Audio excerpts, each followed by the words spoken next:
What's up mga kakudakers? It's me, Trixie, and welcome to my vlog!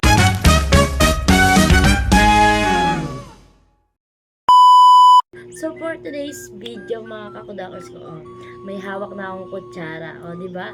Ngayong gabi mga kakudakers ko, anong oras na, diba? Nag-video pa ako kasi nga, gusto kong itry mga kakudakers ko ang tiramisu ng Jazzle's Pastries mga kakudakers. So, eto siya. Okay, eto siya mga kakudakers ko. Oh, wow! It's a mango flavor.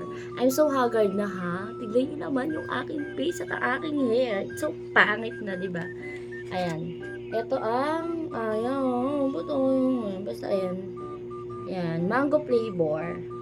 Tiramisu mango flavor ng Jazzle Pastries mga kakudakers ko. So, titikman natin to mga kakudakers. Ngayon lang matatry ito mga kakudakers ko. Yung mango flavor nila ha. Yan, yung ibang tiramisu talaga nila. Sobrang sarap.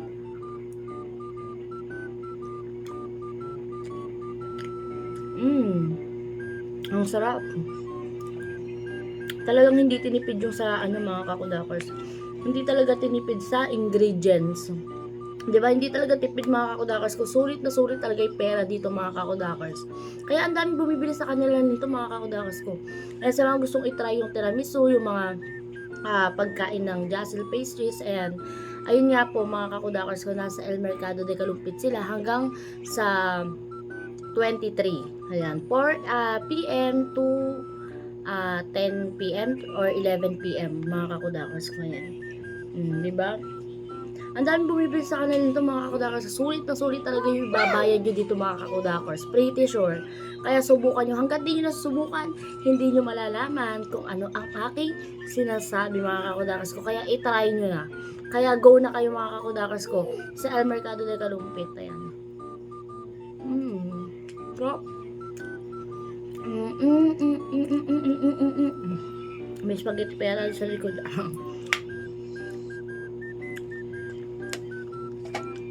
Sarap. Siyempre, titilang ko nito yung nanay ko, tsaka yung kapatid ko. Siyempre, pati tatay ko. Diba? Titilang ko sila niyan.